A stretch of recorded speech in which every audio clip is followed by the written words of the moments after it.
Western Spring Television. Ours it is.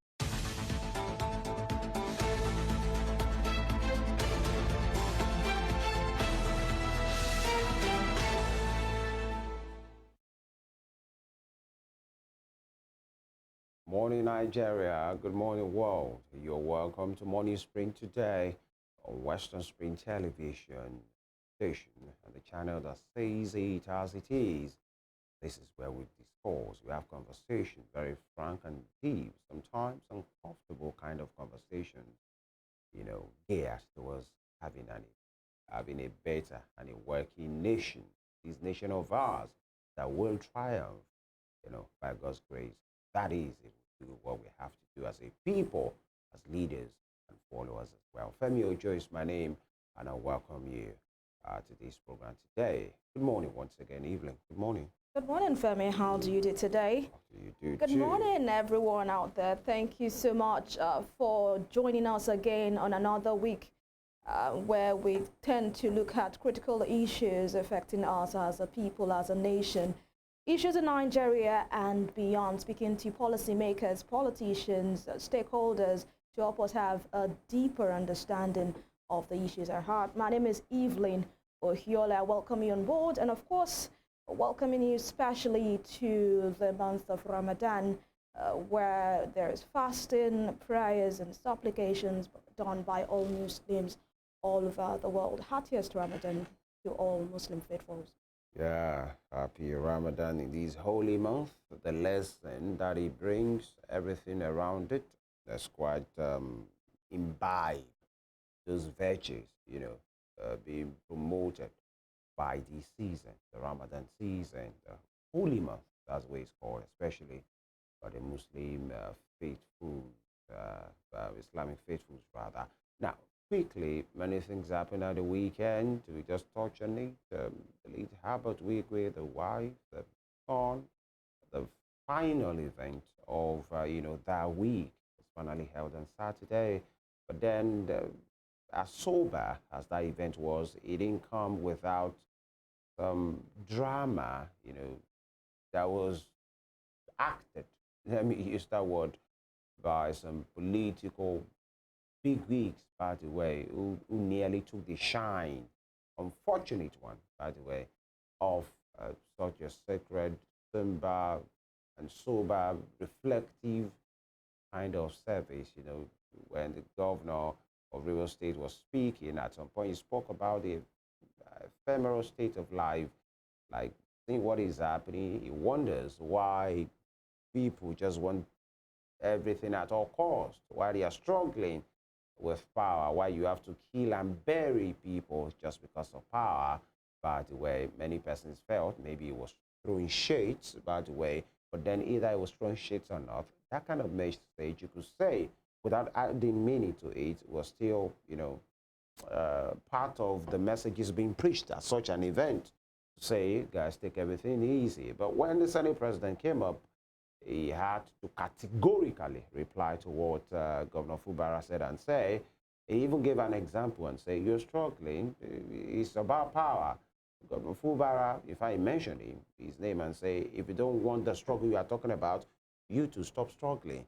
Many persons were frowning at it. Was wrong with this man. Was he always being sensitive? Recently, the conversation or the statement credited to the Senate president has been at best disappointing, really. Yes, and of course, this is not the first time the Senate president will be associated with comments very insensitive. Careless. I mean, he was the one that actually said, let the poor, okay, no, that was Mr. President. But then he also was the one, he said something like that to let the poor breathe. He was one that sounded like mockery. Talked about sending prayers to the meals of the senators. He was the one that also came up with that news that people have termed a fake news now. Senate president, he should know that he is not just a senator, but he is the president of the Senate, and as such, the number 3 man in the country, and he has to be responsible for everything that comes out of his mouth. What Governor Fubara said at that event stemmed from the preaching that the pastor, preached for that funeral. But Senate President Godswill Akpabio coming to reply Fubara was unnecessary. Categorically and It was personally. unneeded. Really? And I dare say that it actually showed the light, in the light of who he actually is. And the political class generally, because for them, it's just about politics for them. Even so, now, I wouldn't have a problem if that statement came from a wedding ceremony. You know, personally, if it came from a program of felicitation, you're in a place, you know, they were high and mighty and there, and it shows they don't care. All they are there for, most of them, that is just to, you know, so that you are not missing in action. But it is what it is. And, you know, your guess is as good as mine. Many things to talk about. The security situation is there. We looked into that in the course of the program as well. We'll go on this quick break. When we come back, we'll speak, by the way, before the issues, we look at the headlines. Stay with us.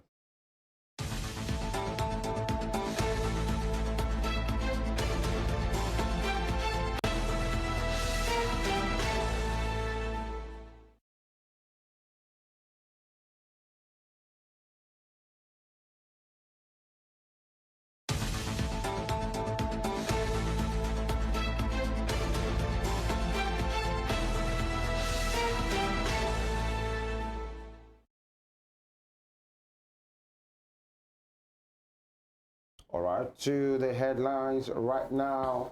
We start, you know, this segment where we look at headlines, you know, a bit of stories from our major dailies every day in Nigeria here. So we have a couple of them ready as well. And of course, to make a sense and to review the papers for us, Ladeji Alabi. Ladeji, good morning. Good morning, Femi. Yeah. Good morning. Happy Monday. Evelyn, happy Monday. How was your weekend? It went well, you Obviously. know, both sweet and all. The funeral of Ebet Wigwe and family, you know, gave a sober thinking to every right-thinking Nigerians, except those that wanted to play politics with it. But I like the fact that the minister in charge that day put the Senate president in his place.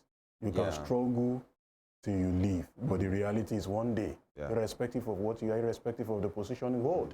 And when you said the minister, that's the pastor. The pastor, yes, the minister in charge of the church. Actually, I love the reply, and I saw the reaction on the face of the Senate president. He knew that he really disappointed his family. Yeah, I hope he or the political class cares, because after that service, the game is the game for most of them. Thank you, Ladeji. And yesterday was Mothering Sunday in most churches, by the way. You know, earlier in the week, it was Women's Day. Yesterday, Mother's Day, by the way. Maybe today, it will be Sister's Day as well. So, big shout out to Don't the take women, the shine off us. I mean, you just spoke mothers. with the Senate President about the Senate President. You are intending mothers, so I hail you. Thank you. As well, and all our mothers as well. We'll start with The Guardian today. Let's go quickly.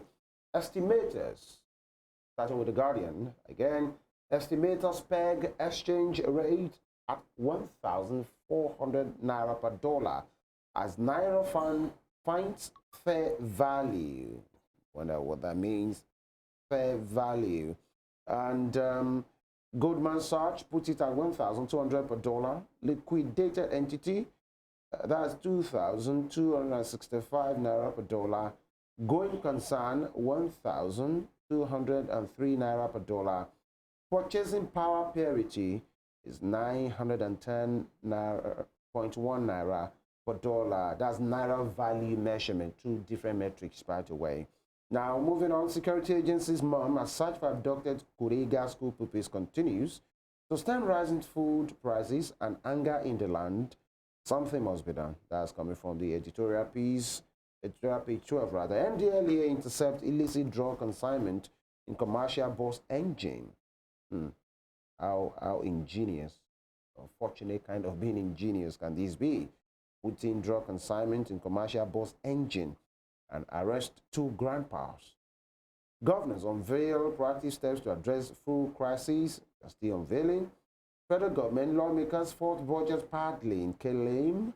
Uriwa Hodges probe. Delays, uncertainties in student loan scheme compound woes. And it is what it is. Many things to. Sarah asks NCC to restore blocked phone lines. Lateji, where do we pick you from here? Security, okay, we'll look into that, so don't let me bother Ladeji. Federal government lawmakers fought budget padding claim. Uriwa urges probe Ladeji. The federal government has washed its hands off the matter. Through Bayo Nonuga to say, we don't know that, we only have one budget that we're operating. But Uriwa is saying there should be a probe. Well, yes, apparently there should be a probe, and I'm not expecting over the years, you've not seen governments in Nigeria own on responsibility. Oh, we made a mistake here. We are sorry about that. And in reality, Femi, something like padding wouldn't be a mistake. And that's what I'm saying. And in reality, it is not possible for the National Assembly to pad a budget without the consent of the executive, because who makes it a law? I mean, who turn it to eventually a law? It is the signature of the president that makes it become a law that will follow. Yeah. And according to Senator Ningi, he said that the budget they brought to the National Assembly, that on their own investigation, they discovered that the Senate president and some other people have gone to add, some other things, going to about 3 trillion naira to the budget. Federal government cannot just come out and say, no, it did not happen. In a Senate climb, you investigate. It is when you are done investigating that you can say, okay, after our investigation, this is what we discovered. Truly, there was no padding. But it just came out to say there is no padding. And looking at the fact that there is a mutual distrust, people don't, you can say for free that 90% of Nigerians do not trust whatever the government says, except for people that they are on the same WhatsApp group with.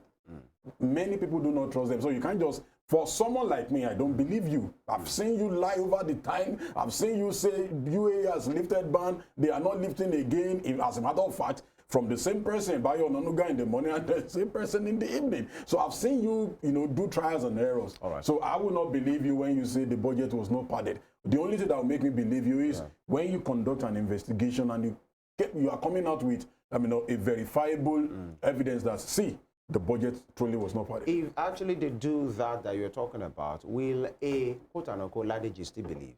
Of course, yes. If I see a verifiable. Because I'm trying to say we are not just overly pessimistic. Yeah, I'm not just being, if you look at the trajectory of events in Nigeria, it will just take you divine whatever to trust Nigerian government. You've seen them lie over and over and over. So why should I? Someone that is a perpetual liar, I should now give them a benefit of doubt? No. All right, Ladeji, maybe this one might change your mind and other persons might. But they did not investigate it. The right thing. They only said that's what there is no party. I'm talking so about. If they had investigated, the federal government talked about his own part. But interesting days ahead. I don't believe that. Interesting days. Plus, the money that was actually reported, all of us, the reports that we had during that time was 28.904 trillion naira. Yeah. So we wonder where Senator Ningi got 25 trillion naira from, saying that the budget was passed. So it's kind of confusing. Of course, EU alleges must prove. He also should be able to prove what he's saying. Now, of course, yes, Ningi should. Ningi has alleged. Now, the job of my own grouse about this is the federal government. It's not only proof. With evidence. Yes, of course. Yes. Now, if someone is alleging you and the person is unable to bring out a proof, you that want to come out clean, all you just need to do is see, people, this is what we did. And that's this what we expected Senator Ningi to do. No. So also the federal government will not just come out and say it's not, because there is already there is a mutual distrust. People do not trust you again. All right. Evelyn, I don't trust you that you can do this thing, and someone is alleging that you did something. All you just need to do is come out with it. See, Ningi is lying. This is the true representation of things, and that's all. All right. All right, we cross our fingers. He was almost calling Nengi. it sounds almost the same way. We move on to the Punch newspaper this time. On the Punch newspaper, schools in 14 states, FCT risk attacks, says FG. Adamawa, Bauchi, Borno, Katsina, FCT, others affected. 465 pupils, women in kidnappers' den. FG receiving U.S. support to free victims. Presidency alleges sub-regional forces behind kidnapping. All right, and of course, Ramadan begins today, so 10-6 prayers against insecurity, hardship. Oil earning rise by 450 billion naira in 2 months. This according to federal government. And Ogun Police nab 3 for murder attempt. Blackout worsens as hoodlums vandalize transmission line. Top corner of the front page of the Punch newspaper for today. Tinubu launches student loan on Thursday. Foreign scholars seek inclusion. Only foreign borrowing can save Naira. Clear CBN debts, says EIU. And lastly, from the Punch newspaper today, Naira devaluation fueling massive regional exports, says governors. And let's take on Ladeji on the state of insecurity. I just want you to touch on that very quickly, like probably a minute. Then also touch on the student loan that is set to take off on Thursday. You know, we were promised January, and now it's going to take off March. And something, you know, that is worthy of note is the fact that our students in diaspora are asking to be included in this student loan. And one may want to wonder, it's not even enough for the students here and you that you made your choice to go outside of Nigeria. Yes, we know you're an ambassador of Nigeria. Why do you need to be included in the student loan? Well, of course, they are Nigerians, and as much as they are outside the country doesn't make them less of a Nigerian. Irrespective, a couple of them, if not all, a couple of them will still return back to the country. The only thing I feel the government should just do is to look for every means to recover all the loans, because as also Nigerians, we are also terrible in returning loans, especially when it comes from the government. So I care less wherever they are resident. If the loan can cover them, why not? If they have a little tranche of it, it's not a bad idea for me. But let's see how we can just make it work and make sure. Now, if I talk now, Femi will say, hopefully I'm not just overly being pessimistic. They promised it was going to happen in January. And between January and now, Evelyn, I can tell you for free, there are a lot of money the politicians wanted to spend for themselves that they spent. The prayers that Akpabio wanted to send to his people went almost immediately. But this is what will touch the lives of the citizens that they are postponing. Well, I still don't believe until Thursday when they launch it. That's my mindset about Nigeria's government. But that's done. Let's speak to insecurity now. Evelyn, it is sad that this is 2024 and we still have students, scores, not one, not two, not three, over 200. You know, on Friday we spoke about Kaduna. Over the weekend, another one in Sokoto. On Friday, again, after the show, people were praying in mosque in Kaduna, and the bandits went to kill them. In this same Nigeria, and you remember just 2 days earlier, Senator Akpabio said, since Tinubu came to power, insecurity has improved. See, that is not happening around or doesn't mean it is not happening. If Akpabio truly knows insecurity has gone down, like he mentioned, he should have traveled to Rivers State over the weekend without the security details. Let him test what is happening. He should travel far north.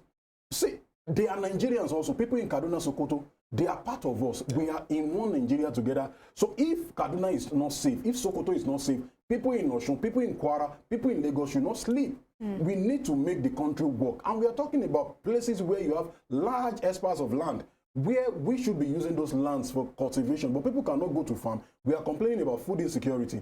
These are the ripple effects of all this. So government should just, I saw Femi Fanikayode tweeting yesterday, and I was talking about international organization or something sponsoring kidnapping in Nigeria. I looked at this man as, you are old enough to understand that if government fail to own up its responsibility, even if regional agencies, if whatever want to, fund insecurity in your country, you have the legitimate right, you have the power to wipe them off. See what Israel is doing to Hamas. Hamas attacked a region in Israel, and Israel took it up against them. Yes, I don't want to talk about other perspective of the humanitarian crisis in Gaza or whatever. But what I'm trying to bring to fore here is that Nigerian government, we should stop making excuses. Our people are being kidnapped. Our young girls. It's sad that on a day we are celebrating International Women, girls were kidnapped in school. Sad. All right. Thank you, Ladeji, for your submission. That will be all from the Punch. All right. To the Daily Trust, we just speak some part of the Daily Trust right now. Parents of abducted Kaduna students cry out for help. We watched bandits shepherd our keys to the bush. Escapees recount near-death experience.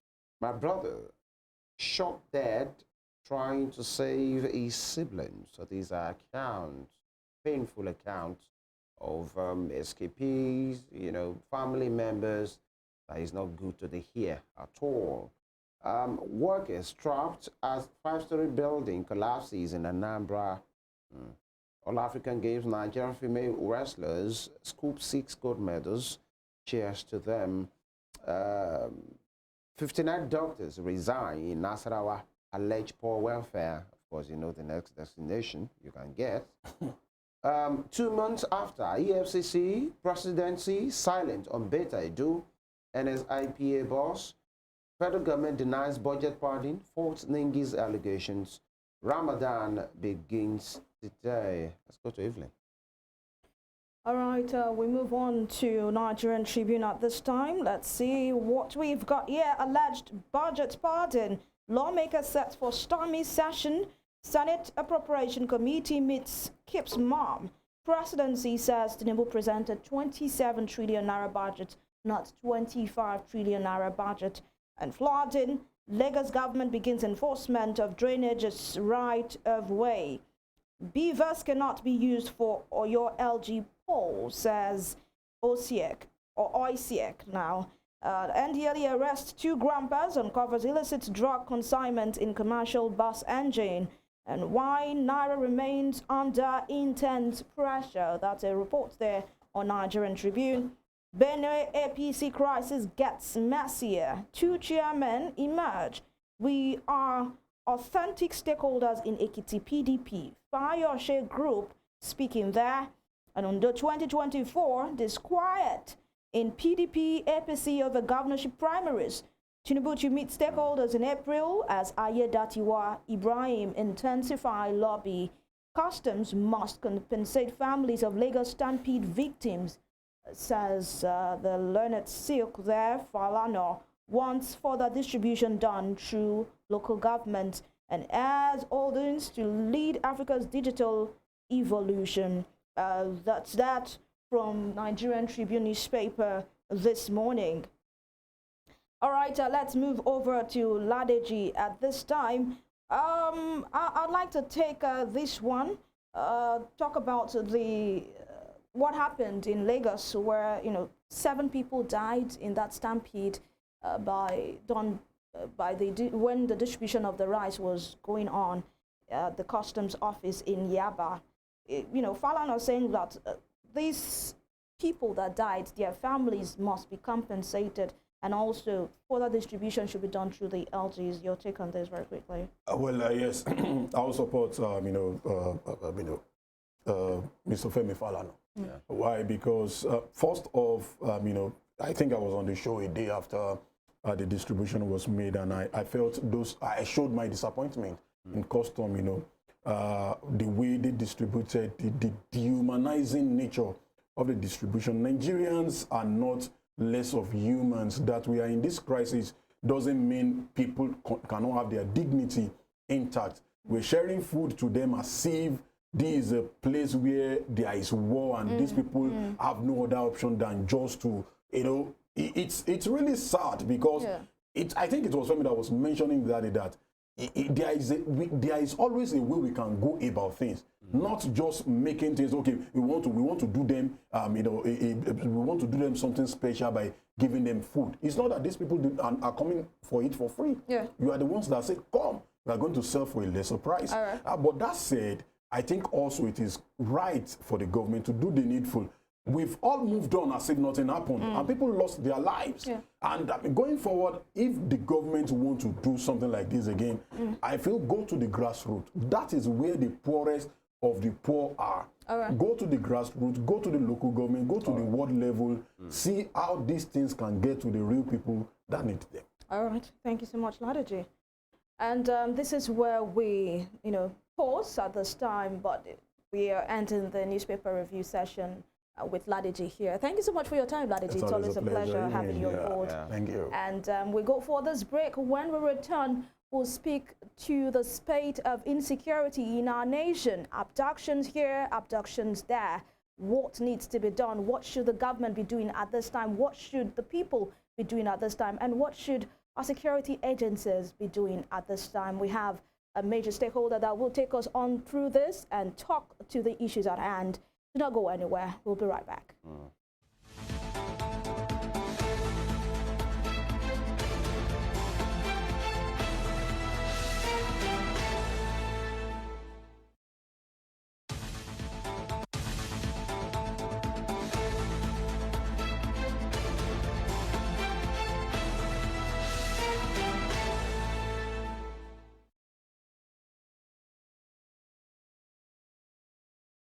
Right, thank you for joining us again. Yeah, the conversation right now is about the rising cases of insecurity, yeah, especially abductions now, categorically about school abductions. And it reared its ugly head. One would want to say maybe it's not new. Yes, it is.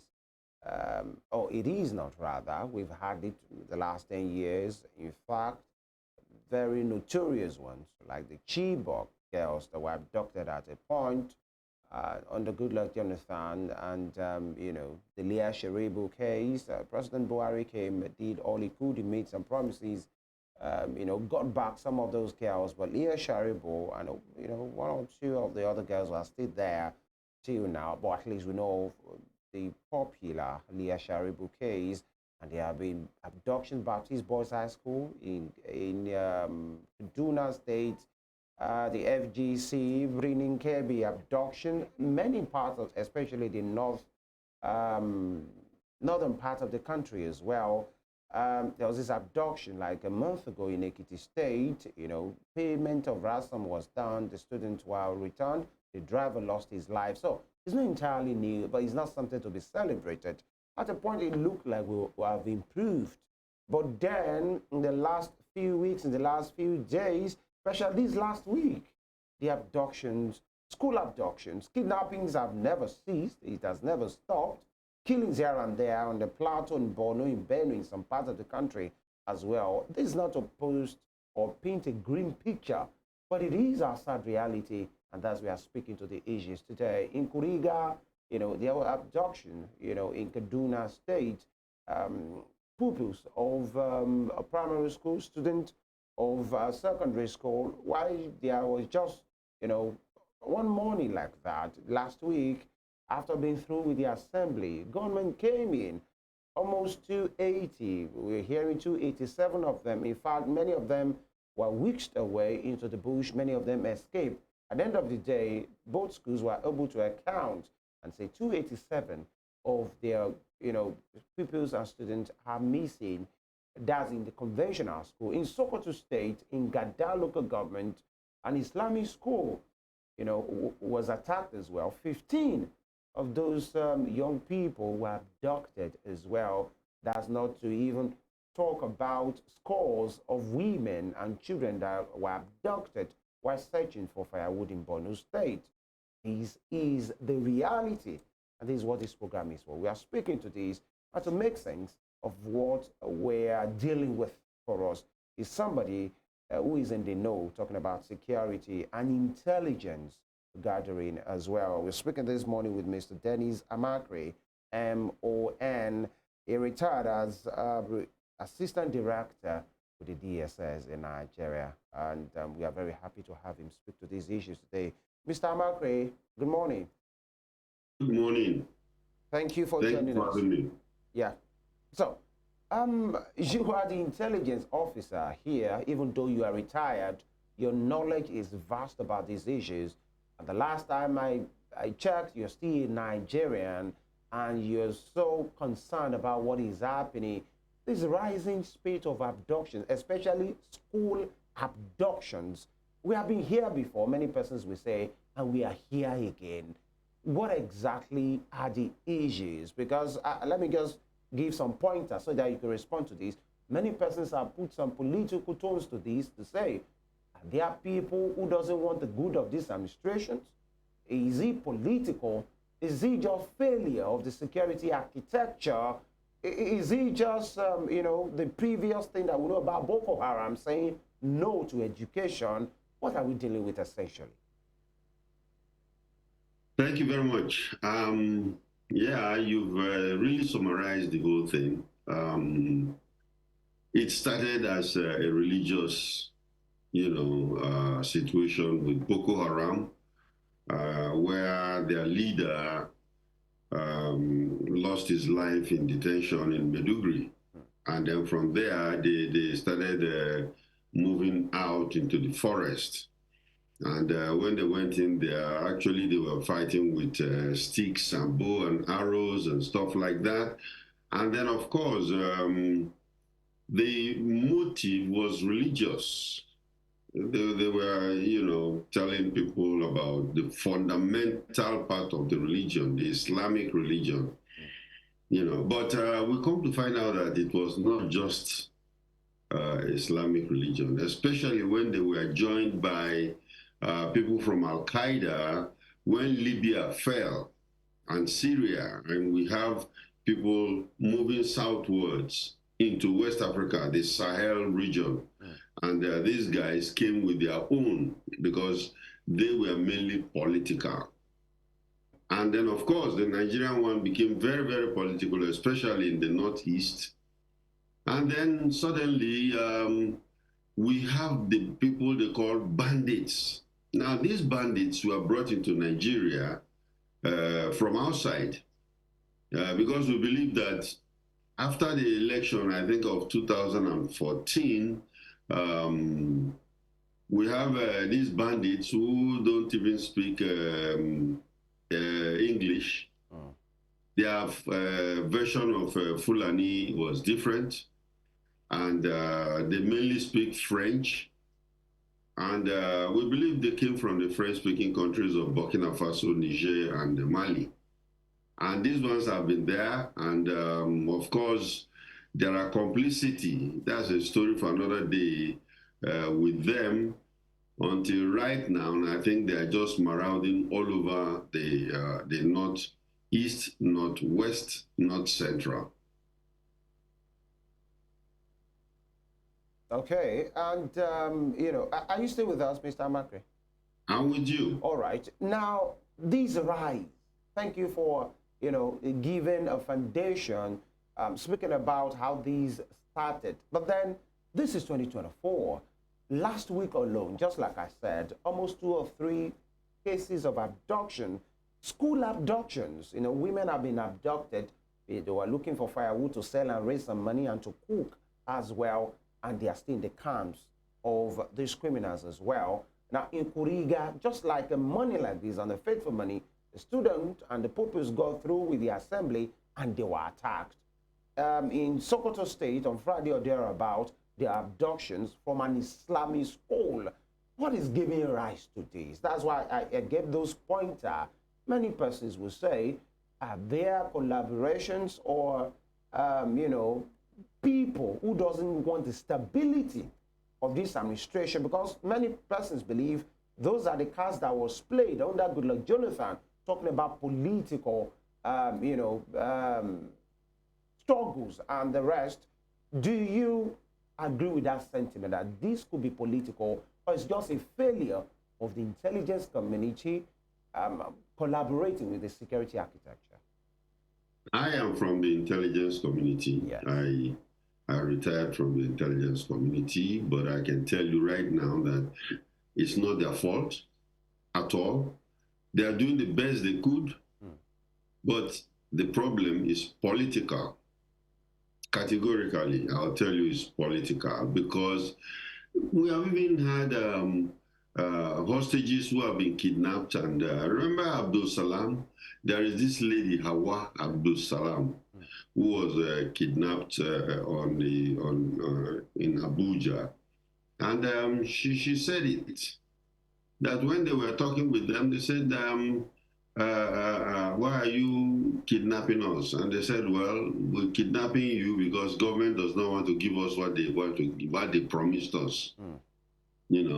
That should be investigated further by the security agents. Because if there was a promise or an agreement between some elements of government, maybe they are no more in government now, or they are still there, should be investigated and found out what they actually agreed with these people, because what they've done now is put the whole country under stress, serious tension. So it is political. It is political because I'll tell you, for this kind of thing to succeed, remember the time of Jonathan? Yeah. We had about 270-something Chibok girls, and then they just took them away. And many people didn't believe it. In fact, the government at that time, they didn't believe it because they didn't believe how more than 270 students can be removed without anybody's knowledge, without the security people's knowing. How do they, which kind of bus or train do they bring to carry all these people, And that has repeated itself now, whereby 283 Koriga has also been headed into the forest and disappeared with them. So we believe strongly that there is some kind of compromise. There are some people that are supporting them.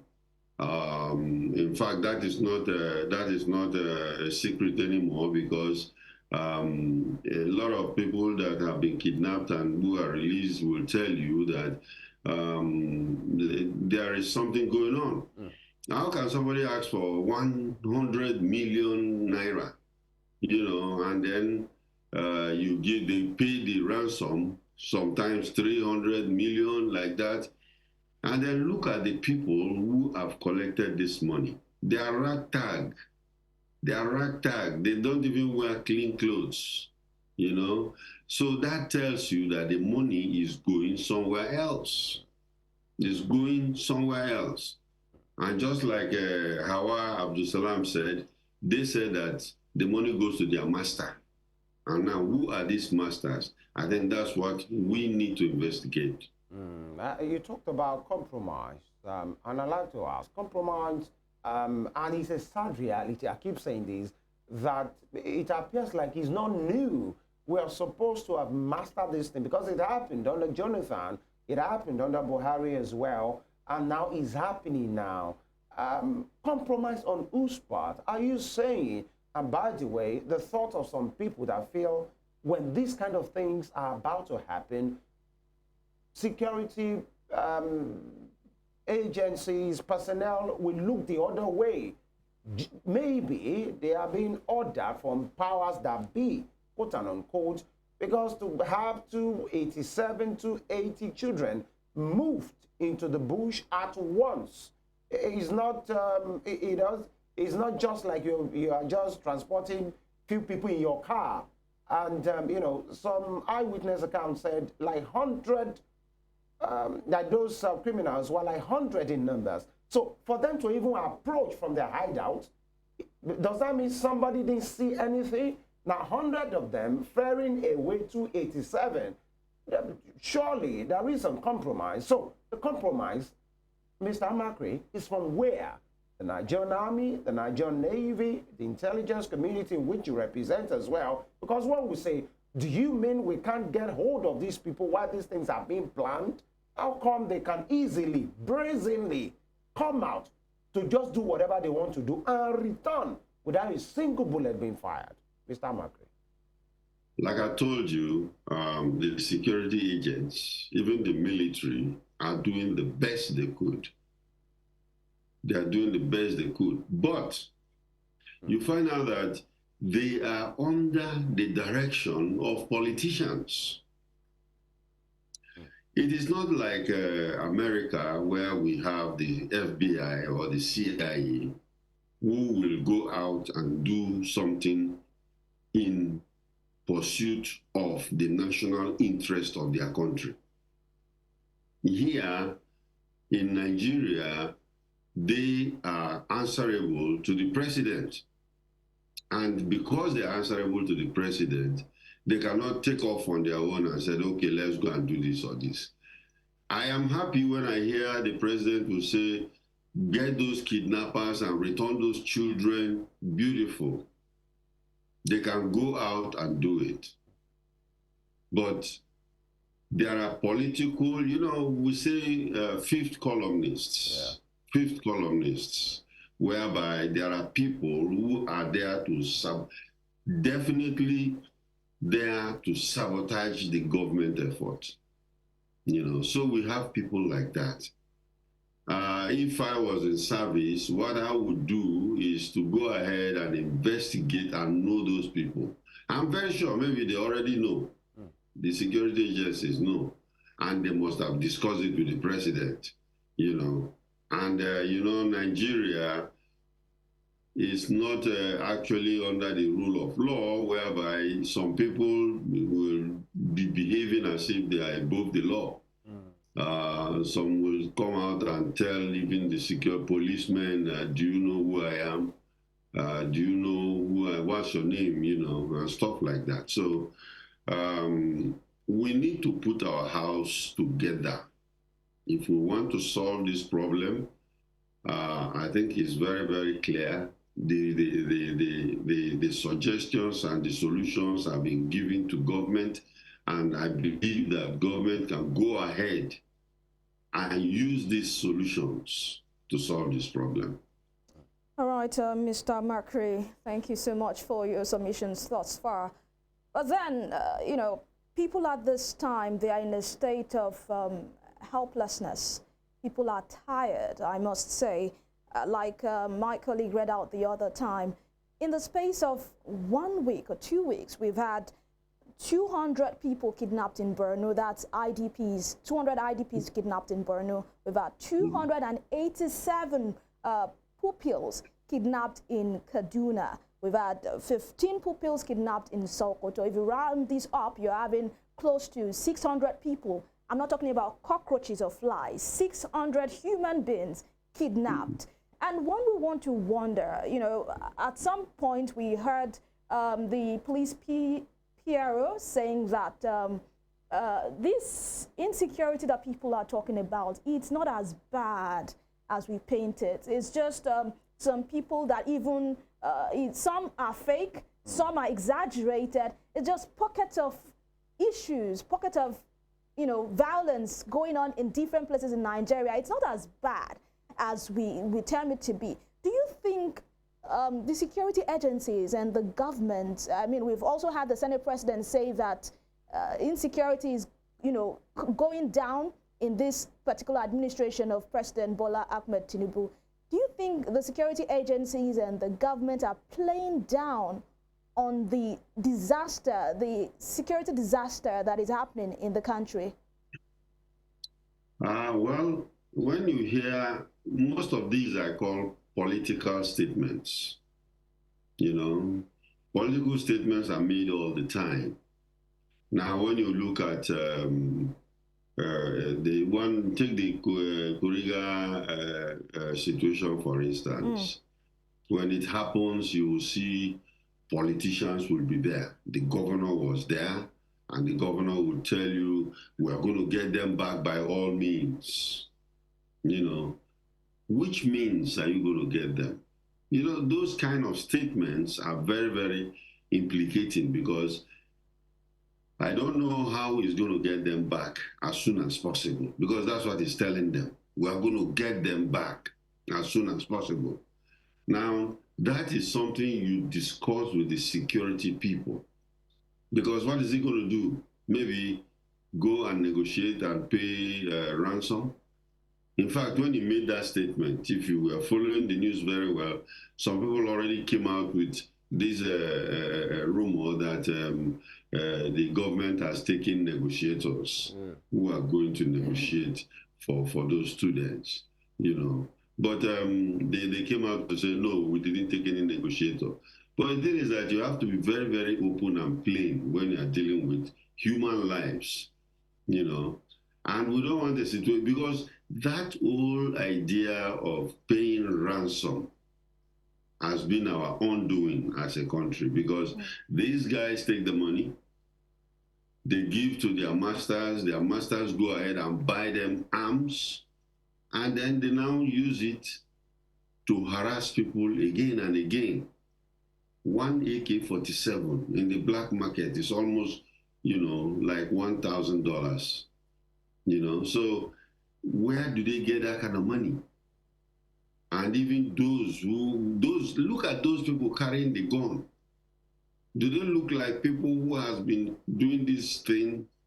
It's an economy, a criminal economy that some people, some faceless people are enjoying themselves. Another growing concern, Mr. Amachree, is how these guns find their way into our country. We've talked about our borders being porous time and time again, and you wonder how large numbers of arms and ammunition find their way into the country. Does that even bother you too? It bothers me a lot, and we have talked about it a lot. We have even held seminars about it, where the government has set up a committee or a commission on small arms and light weapons. Because I can tell you one thing now, because I don't want to come here to start being diplomatic about this whole thing. Security is too serious for us to play politics with it. When you go to the northern side of this country, you will discover that we don't have a border. We don't have a border. People move in and move out, and there is no let or hindrance. There's a place I went to called Gaborone, which is in Maiduguri. The bedroom is in Nigeria, and the living room, the parlor, is in Cameroon. Amazing. That's how it is, and people just move in and out. There is no check or balances. And most of our food right now is going in through that place where, people are hungry and everything, and people are ready to buy.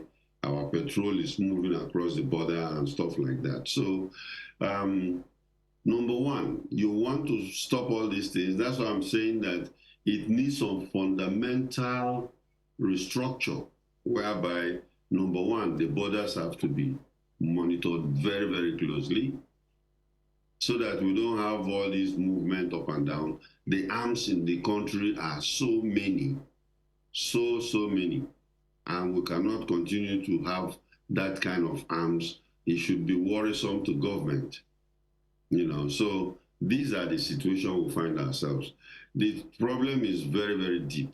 So that when people take hostages and people are talking about it, you might think, oh, it's such an easy situation. Why are these people not doing this? Why are these people not doing that? But it is deeper than that, whereby we need a strong president. I always say it, we need a political will of the president.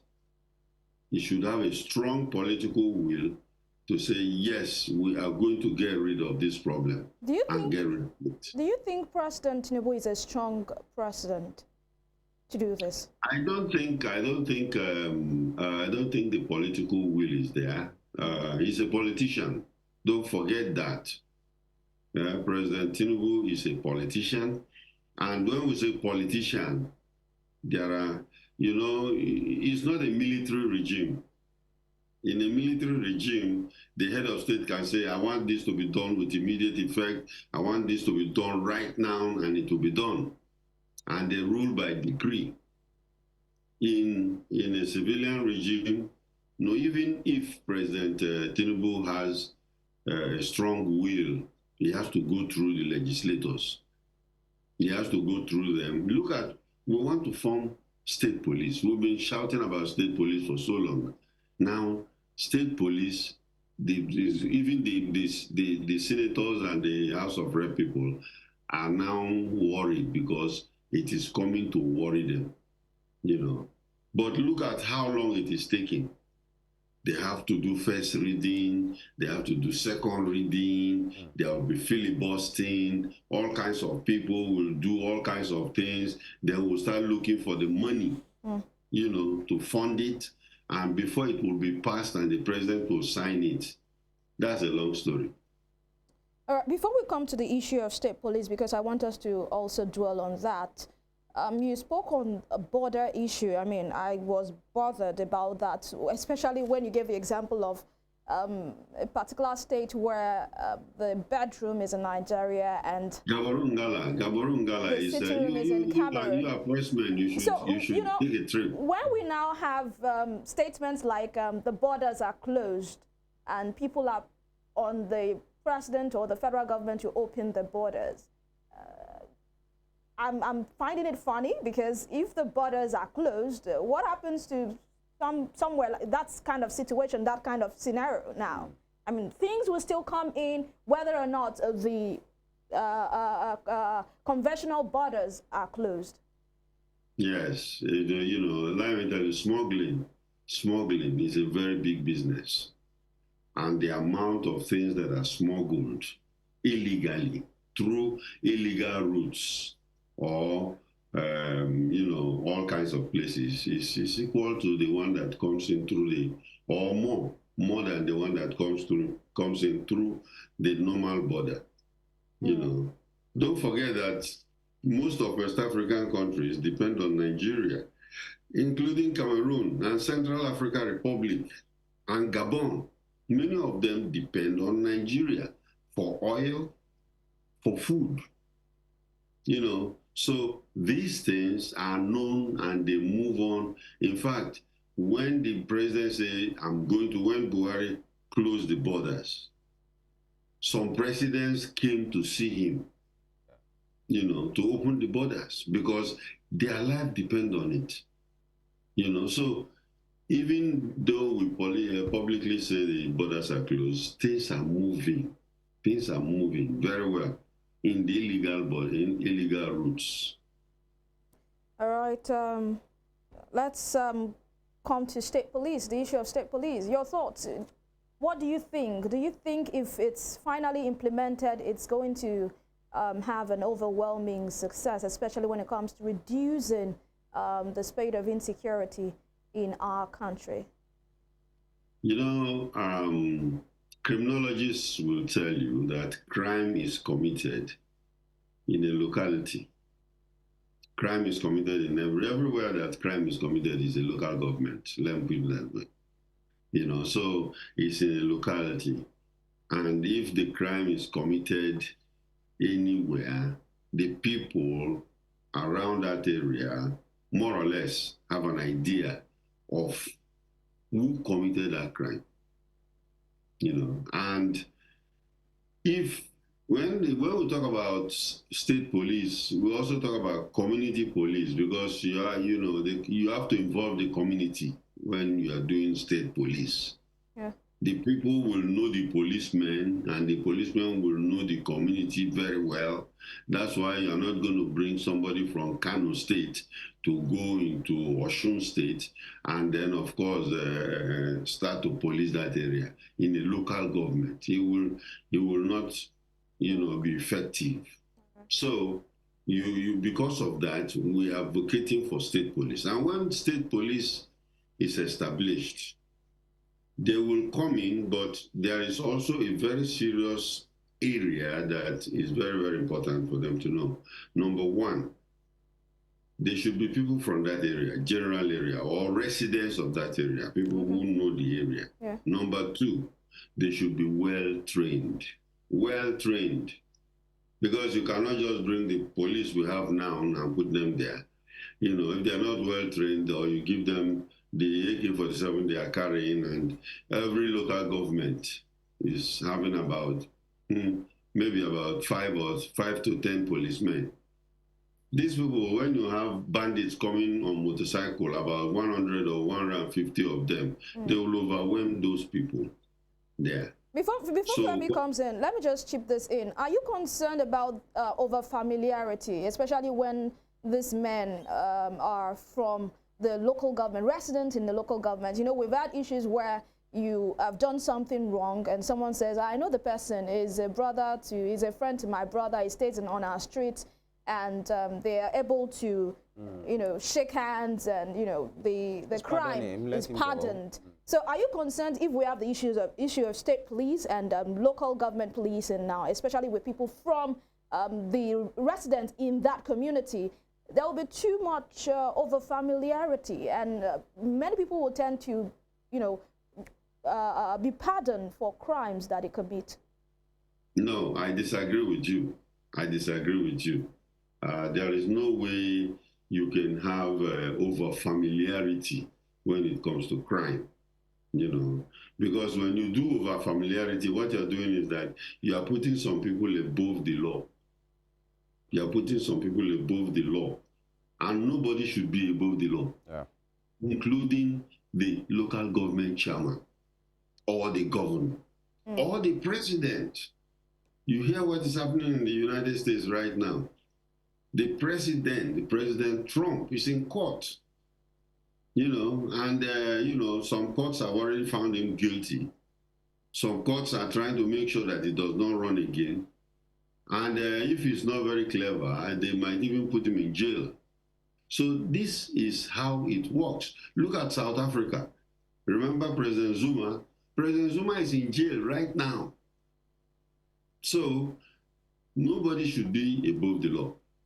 Familiarity, you know, we want to create trust among the community and the police, because that's the biggest problem we have right now. There is a trust, you know, a trust deficit, whereby people don't trust the police. And you say police is your friend, police is your friend. But police, I don't think everybody knows that police is not your friend because of the way they treat people in the public. So state police is going to create a situation where the community will know this policeman, the policeman will know these people. And then, of course, they will be moving around. They will be moving around the community in such a way that, you know, people, and policing is not a matter of force. The motto of the police in the United States here is to protect and serve. To protect and serve. They are supposed to serve the people. You know, it is not arresting, or me and you have a quarrel. You go and pay some mopos, they come there and it's arresting. You can't do that. All right. You know, so before you create state police, write out the laws very well, because if the laws are not well written, people will abuse it. All right, Mr. Amachree, please hang in there. A few seconds, we'll go on this break. We'll return.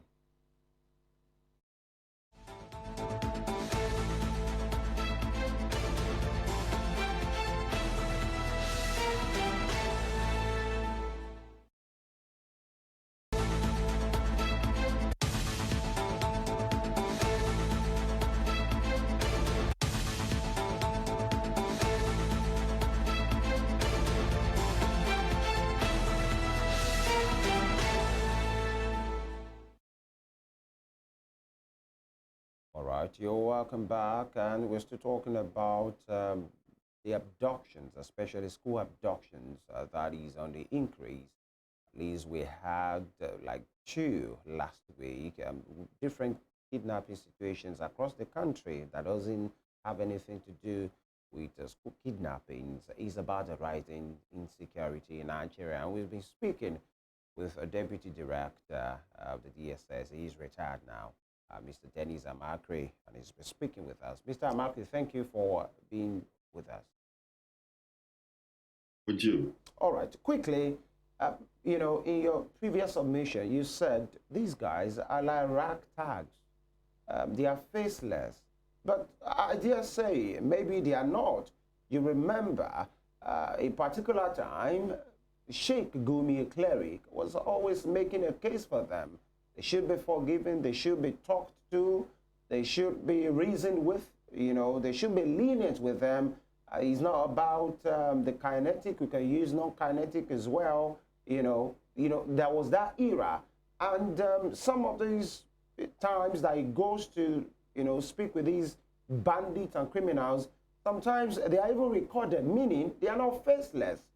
You might want to say, we know where they are, because he knows them, he goes to them. Some of these things, he speaks with them. They even put it on video. So are they really faceless, or we are just not serious as a nation? That's number one. And number two, there was the case of Tukur Mamu.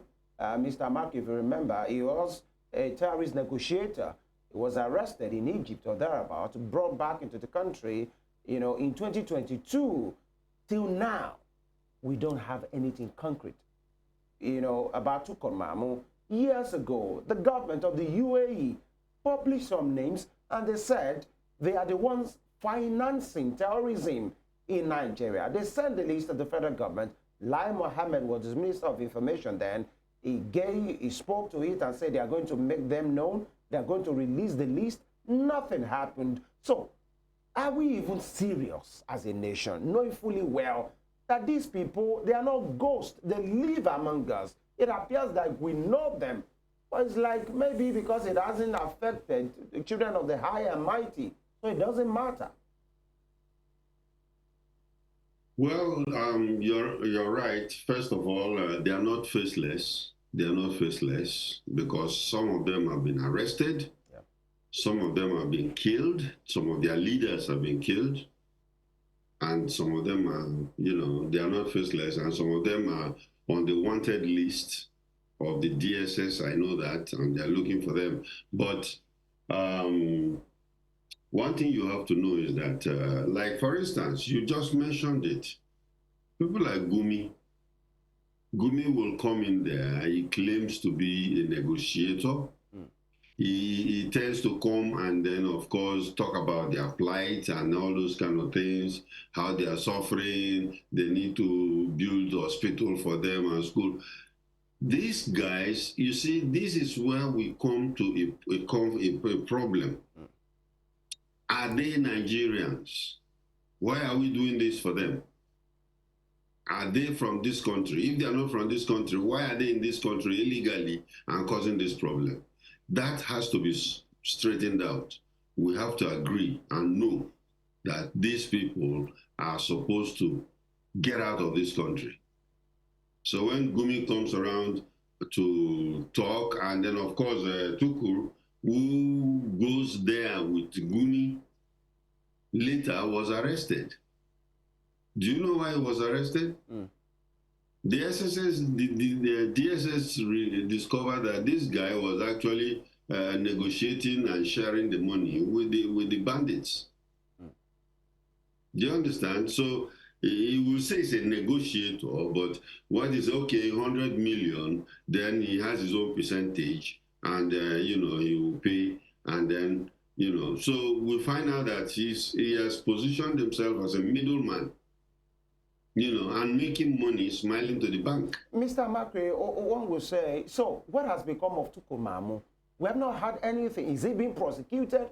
Is he just there? Many of the bandits and criminals that have been arrested, they are just there. Most of them, broke away during 2020 NSAS. Till now, they are still roaming free. Yeah, and that is the one other problem. One other problem is that we are not very serious about the kidnap situation. We are not, as a country. I'll tell you that. Very, very difficult. How many? Can you count how many kidnappers have been jailed? We had the popular one, Evans, the kidnapper, the millionaire kidnapper. His case was lingering and lingering, and it took years. And because people were so much aware about him, that later, I think a judge sentenced him. But that's the only one. There are a lot of kidnappers that have been captured. Where are they? You see, when you don't make it this crime to have consequences, people will continue. Because we want a situation where there will be consequences for doing this. Right. There is the law to deal with you. Yes. It is not an easy thing. You go and make money and then enjoy yourself. Yeah, quickly, we are in want of time right now. 2 questions from me before my colleague will come in. And it is about attacking them, really. at the time, Nigerians and the military were talking about, security experts say we don't have enough. But since in the last few 3-4 years or thereabout, we've been able to purchase some Apache, helicopters, some Tucanos, some very high-grade military equipment. I like to say, I'm a layman. You are the security expert here. Why are we not using them? Did we get them to just keep them? It costs billions of dollars of taxpayers' money to have these things. Some of them have been commissioned. So why are we not using them? And former governor of Kaduna State at the time came out and said, can't we just carpet bomb them? Yes, they'll be collateral, but then we must just do something. Why are we not looking in this direction? The weapons are there. That's the ignorance for the governor to come out to say that let's go and carpet bomb them. Yeah. You see, let me tell you, when we wanted to buy those Tucano jets, the United States initially refused to sell it to us. I'm very sure you read about that. They refused to sell it to us. Why? Because they said that we might go and use it against the human rights of people. There are military-grade equipment that are not supposed to be used on civilians, And then these bandits are classified as civilians. But, and if you remember very well, how about we went to court. If these civilians are the ones terrorizing the country, so what do we do? Listen to this. Yes, please. Yeah, people can terrorize the country, but there are separate kind of punishment that you will give internationally accepted, Now, these people are classified as bandits. If they are bandits, they are civilians. It's just like a gang of thieves.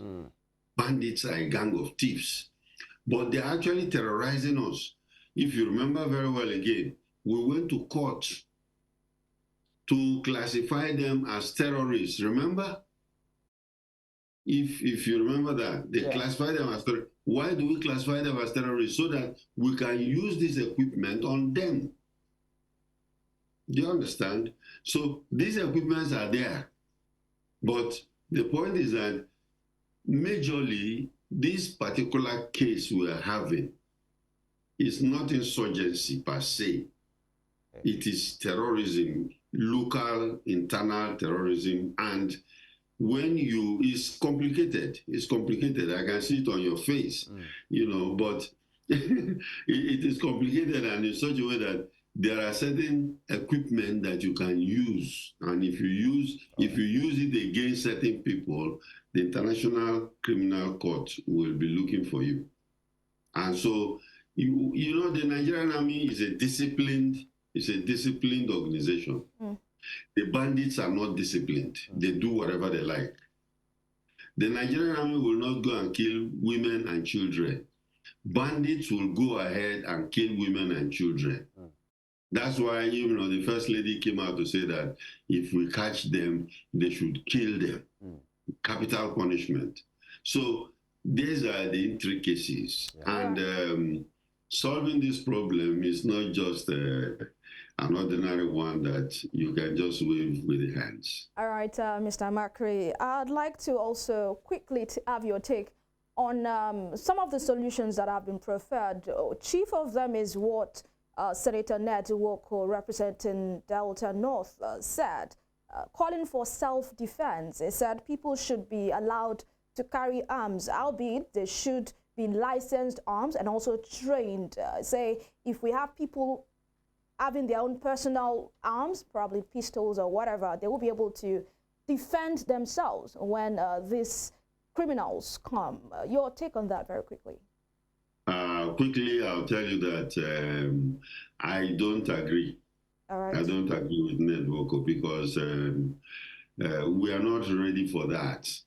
America, over many, many years, I can walk into a shop here in the United States and buy a weapon, a pistol, or even AR-15, which is a stronger weapon than AK-47. I can buy it. All they need to know is that I don't have a criminal record. They'll give it to me, and that's why you see children carrying it and going, 18-year-olds going to shoot people in school. Yeah. You know, so it's not a good idea. And Nigerians, we have a very bad temper. You know, if you're married and then you don't give your husband food when he comes back from work and he's angry, you argue and he shoot you. Oh, all right. You know. Mr. Amachree, so if we have less than 15 seconds, what should we be doing right now? Because it's appearing like we are helpless. If it's my child, if it's your grandchild, if it's hers, that has just been unpicked in a school for a fault that is not theirs, so what should the parents do? We even say negotiations should not be paid because it is like financing the criminals. So what are we left with? I think what we'll do quickly is that the government should go back to the drawing board. And then people should be more involved. How? Don't sit back and say, oh, what is government doing? People should get involved. You see some protests going on. It's your right from the Constitution. It's your right to protest. And you should tell government, because sometimes government suffers from executive myopia. That means they are short-sighted. You know, so when people talk, sometimes they listen. And when they listen, they can change their style. Right. So it's good to also pressure the government to do what it has to do. But we should go back to the drawing board and re-strategize, because the kinetic, non-kinetic we're talking about is out of date by now. All right. Special appreciation to you, Mr. Dennis Amachree, MON. Thank you so much for your time this morning, and also for all the thoughts that you have shared with us. One major point that I will not forget from this conversation that we've had is that statement that you made that security is too serious for us to play politics with it. Thank you so much for your time, and have for yourself a good day. Thank you for having me. All right, that was the conversation with the security expert and former Assistant Director of DSS Nigeria, Mr. Dennis Amachree, and it was an insightful one, I should say. Mr. Amachree is a member of the Order of the Niger MON. Thank you. And the reason, by the way, why we do this is for us to have a secured nation, a nation where we've taken security today. We speak to different issues as well, but then everything boils down to having a secure space, either locally or nationally. Evelyn, nothing can thrive if without not security. Secure. That is it. And that will be the size of our conversation today. This is what we do here, speaking to these issues, frankly, and having different opinions towards having a nation that we're proud of, Nigeria. And I pray God bless the nation as well. Femi Ojo is my name. Please follow us on all our social media platforms, on X, on Instagram, and on Facebook. And this program has been live on our YouTube channel. We'll have a recap as well. The address is on your screen at Western Screen Television. Bye. Yes, Nigeria must work in our own time, and we as citizens must ensure that. My name is Evelyn Ohiolei. We will be back. Well, of course, for Spring Trends didn't go anywhere.